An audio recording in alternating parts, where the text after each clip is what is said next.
नमस्कार, welcome to my channel. मैं हूं मनीषा। दोस्तों, आज की वीडियो बहुत ही हेल्पफुल होने वाली है। आज हम बात करेंगे कुछ विशेष अचूक उपाय के बारे में। जी हाँ दोस्तों, ये उपाय आपको अमावस्या तिथि पर करने हैं। 7 अमावस्या लगातार ये उपाय करें, आपके जीवन की अलग अलग जो समस्याएं हैं वह स्वतः ही दूर हो जाएंगी। दोस्तों, जो हमारा मनुष्य जीवन है ये संघर्षपूर्ण है, लेकिन इस संघर्ष को सरल बनाने के लिए कुछ विशेष उपाय हमें बीच बीच में करते रहना चाहिए। अपने कर्मों में थोड़ा सा परिवर्तन लाना चाहिए, तभी हमारे जीवन की जो समस्याएं हैं वो धीरे धीरे समाप्त होती हैं और हमारा जीवन सुखमय होता है। तो आपको करना क्या है, कुछ उपाय करने हैं। अलग अलग समस्याओं के लिए अलग अलग उपाय हम आपको बताने वाले हैं। तो आप अपनी समस्या के अनुसार ये उपाय चुनें और इसे शिद्दत से करें। अपने मन में पूर्ण विश्वास रखकर करें। हमें पूरी उम्मीद है कि आपकी समस्या का समाधान जल्द ही होगा। अमावस्या तिथि वर्ष 2023 में कब पड़ने वाली है, पहले यही जान लेते हैं।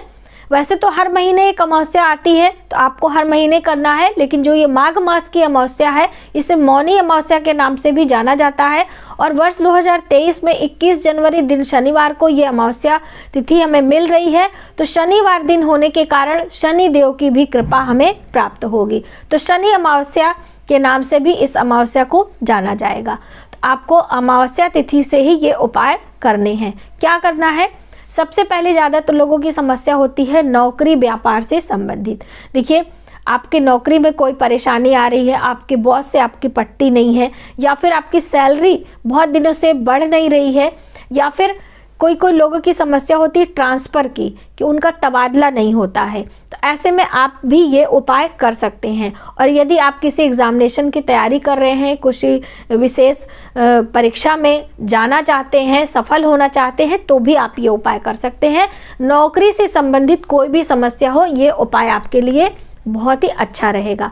करना क्या है, आपको अमावस्या तिथि पे शनिवार होने के कारण इसका महत्व अधिक है, ये आप जान रहे हैं। और इस दिन सर्वार्थ सिद्ध योग और हर्षल योग भी है, इसीलिए मौनी अमावस्या के दिन ये उपाय आपको अवश्य ही करने हैं। करना क्या है, आपको कढ़ाई या फिर तवे का दान करना है। कढ़ाई या तवा लोहे का आपको लेना है और उसके साथ में कलछी जरूर लेनी है। यानी कढ़ाई ले रहे हैं तो कलछी लेंगे, तवा ले रहे हैं तो चिमटा लेंगे। ये बहुत सारे लोग नहीं जानते हैं, इसीलिए उनका उपाय फलीभूत उतनी जल्दी नहीं होता है। लेकिन दोस्तों, आपको जो ये लोहे की कढ़ाई और तवा लेना है, शनिवार के दिन नहीं खरीदना है। 1-2 दिन पहले ही आपको खरीद कर रख लेना है और शनिवार के दिन ये आपको दान के रूप में करना है, सूर्यास्त के बाद में। शनि का दान आपको सूर्यास्त के बाद में ही करना है, किसी ज़रूरतमंद को।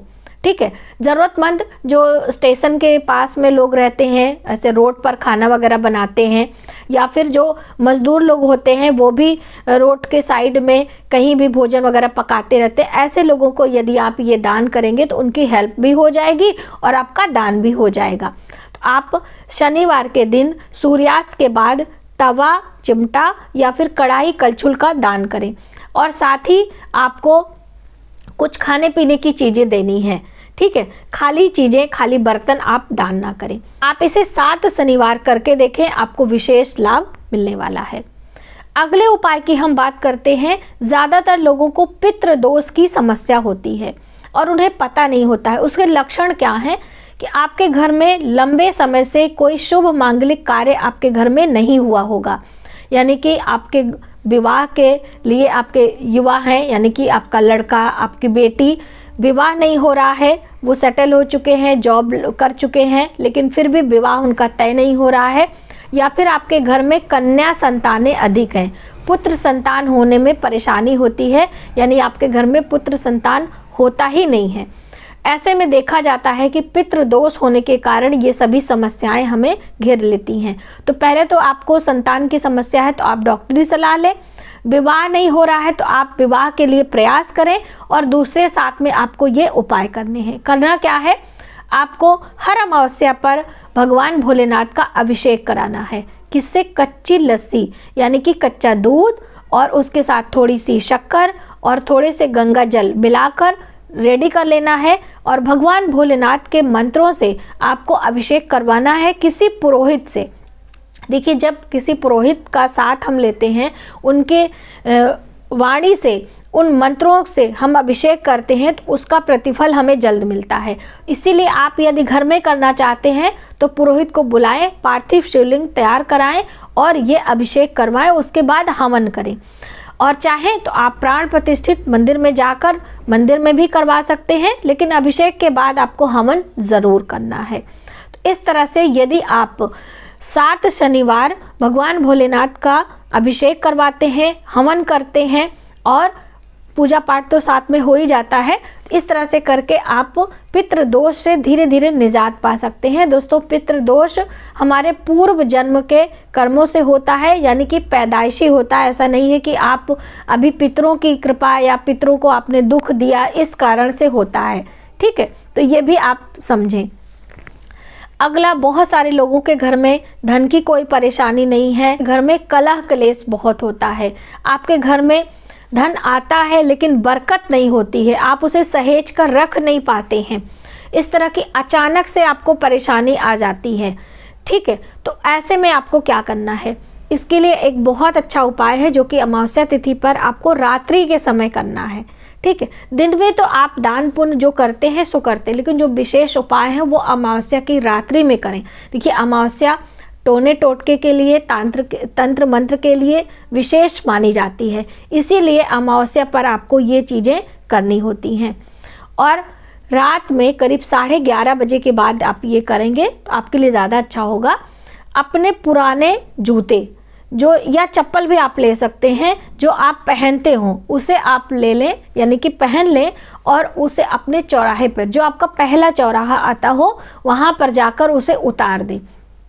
उतारने के साथ साथ आपको अपनी परेशानियां भी वहाँ पर बोलनी हैं। जिस भी तरह की परेशानी हो आप वहाँ पर बोलें और ऐसा करें कि हम इस जूते चप्पल के साथ में अपनी ये परेशानी यहाँ पर छोड़कर जा रहे हैं और चुपचाप अपने घर लौट कर आ जाएं। हाथ पैर धोकर गंगा जल का छींटा लगा के अपने कार्य में, आप पढ़ना लिखना चाहते हैं, आप सोना चाहते हैं, आप कुछ भी करना चाहते हैं, ये करें। लेकिन आप किसी से कहें नहीं, आप अपने बारे में, यानी इस उपाय को, कोई भी जो भी मैंने आपको उपाय बताए हैं, इसे टोक नहीं लगना चाहिए। यानी आप करने जा रहे हैं, कोई टोक देता है तो वो निष्फल हो जाएगा। तो इस बात का ध्यान रखें। आप परिवार के मेंबर को पहले से बता दें कि हम ये कार्य करने जाएंगे, हमें कोई टोकना नहीं चाहिए। बाहरी लोगों को आप ना बताएं, लेकिन जब आपका कार्य पूरा हो जाए तो किसी और की भी मदद आप कर सकते हैं। बीच में आप शेयर ना करें। ठीक है, तो इस तरह से शनि अमावस्या पर या फिर साधारण अमावस्या पर भी आप ये कार्य कर सकते हैं, आपको बहुत लाभ मिलेगा। लेकिन कम से कम 7 अमावस्या अन्य उपाय है। जूते चप्पल का उपाय आपको एक ही बार करना है, हर बार जूते चप्पल वाला उपाय नहीं करना है। अमावस्या तिथि पर एक संकल्प आपको लेना चाहिए। घर की सभी परेशानियों से निजात पाने के लिए हर व्यक्ति को ये करना चाहिए। क्या करना है? एक थाली भोजन, चाहे वो पका हो चाहे कच्चा हो, अक्सर हम आपको बताते रहते हैं कि आपको भोजन अपने घर से ज़रूर दान करना चाहिए, कच्चे भोजन हो या पके भोजन हो। किसी ज़रूरतमंद को, किसी गरीब को, किसी मजदूर को आपको ये शनिवार के दिन या फिर शनि अमावस्या के दिन या अमावस्या तिथि पर दान करने से आपके जीवन की जो आने वाली परेशानियां होती हैं उनसे निजात मिलता है। देखिए दोस्तों, इन उपायों को करने से जो परेशानियां होती हैं वो तो आती हैं, ऐसा नहीं है। बहुत सारे लोग कहते हैं कि जो हमारे जीवन में लिखा है वो तो होना ही है, तो ये हम उपाय क्यों करें? ऐसा नहीं है। जैसे कि मौसम आते हैं और जाते हैं, लेकिन उन मौसम के अनुसार हम अपने आप को पहले से तैयार रखते हैं तो उन मौसम का जो प्रभाव होता है हमारे ऊपर कम पड़ता है। कहने का अर्थ है, सर्दियों में यदि हम पहले से स्वेटर पहन के रखेंगे, शॉल लगा के रखेंगे तो हमें सर्दी कम लगेगी ना। सर्दी आना तो बंद नहीं होगी, लेकिन सर्दी का प्रभाव हमारे शरीर पर कम पड़ेगा। उसी प्रकार से बारिश में निकलने से पहले यदि आप छाता ले लेते हैं, रेनकोट पहन लेते हैं, गमबूट पहन लेते हैं, उसके बाद बारिश में जाते हैं तो आपके ऊपर सिर्फ बारिश के छींटे ही आएंगे, आप भीगेंगे नहीं।